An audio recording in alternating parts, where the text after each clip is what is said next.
చరిత్రలో మొట్టమొదటిసారిగా త్రిమూర్తులలో ఇద్దరు శివుడి దగ్గర మంత్రోపదేశమును పొందిన దివ్యస్థలానికి వచ్చారు. ఆ స్థలంలో ఉన్నప్పుడు ఎలా ఉండాలో ఆలోచించండి. తెలిసి కానీ తెలియక కానీ అసలు ఆ స్థలంలోకి అడుగు పెట్టడమే మనకు యోగం అన్నమాట. ఈ తీర్థయాత్రలు ఎటువంటివో తెలుసా? అగ్ని వంటివి. నిప్పు తెలిసి తొక్కినా తెలియక తొక్కినా దాని మీద కాలు వేస్తే మన కాలు కాలుతుంది. ఓ నిప్ప, మేము పొరపాటున చూడక నిన్ను తొక్కాం, అయినా ఎందుకు కాల్చావు అని అడిగినంత మాత్రం చేత అది ఊరుకుంటుందా?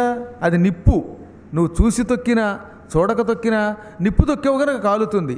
తీర్థయాత్రలు కూడా ఇష్టం ఉండి వచ్చినా, లేదా భర్త బలాత్కారం మీద భార్య వచ్చినా, భార్య బలాత్కారం మీద భర్త వచ్చినా, లేకపోతే ఎవడో ఒకడు లాక్కొచ్చాడని వచ్చినా, పోన్లే ఎలాగో టిక్కెట్ తీసుకున్నాం కదా అని వచ్చినా మొత్తం మీద దాని ఫలితం ఇస్తుంది.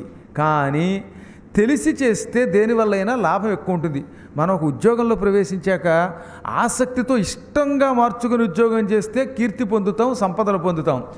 ఏదో ఇష్టం లేకుండా ఉద్యోగం చేసినా రిటైర్ అయిపోతాం, పెన్షన్ వస్తుంది, అది వేరే విషయం. కానీ మీరు ఎప్పుడైనా చూడండి, బాధ్యతతో ఇష్టపడి చేస్తే వచ్చే లాభం ఇష్టం లేకపోతే రాదు.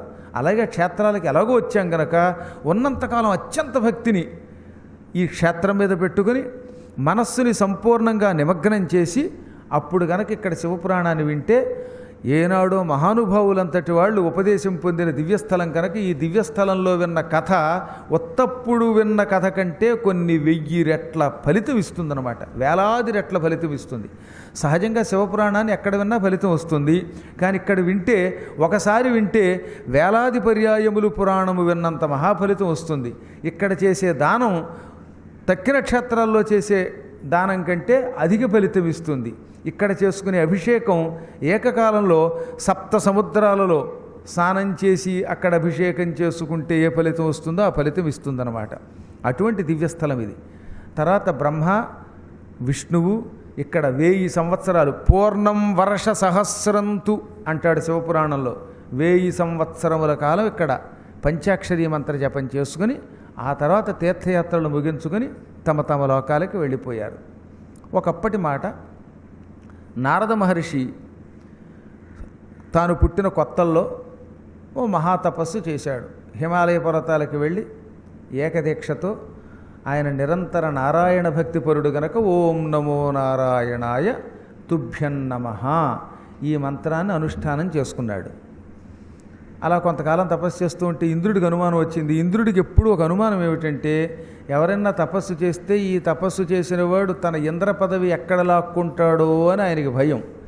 అందుకని వెంటనే ఏం చేశాడు, మన్మధుడిని పిలిచి, మన్మథ రతీదేవితో పాటు నారదుడు తపస్సు చేస్తున్న హిమాలయ పర్వత ప్రాంగణానికి వెళ్ళు, నీ మన్మథ బాణాలు ప్రయోగించి నారదుడు తపస్సు పాడి వాడు సంసారంలో ప్రవేశించేటట్టు చెయ్యి. నారదుడి తపస్సు పాడైపోవాలి, నువ్వేం చేస్తావో చెయ్యి అన్నట్ట.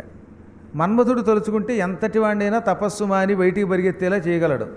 ఆఖరికి మంచం మీద పడుకుని మూలుగుతున్న ముసలివాడి మనస్సులో కూడా మన్మథ బాధని అందించగలిగే శక్తి ఉన్న మహానుభావుడు మన్మధుడు. అంటే ఆయనతో చాలా జాగ్రత్తగా ఉండాలి. నేనెంతండి నిమిషాల్లో నారదుని పడగొట్టేస్తాను నా బాణాలతోటి, ఆయన కూడా సంసారంలో ప్రవేశించేలా చేస్తాను, ఆయన తపస్సు పూర్తి చేసి వరాలు పొంది నీ పదవి లాక్కోకుండా ఉండేలా నేను చూస్తానని వెంటనే నారదుడికి తపోభంగం చేయడానికి మన్మథుడు తన భార్య రతీదేవితో కలిసి హిమాలయ పర్వతాలకు వచ్చాడు.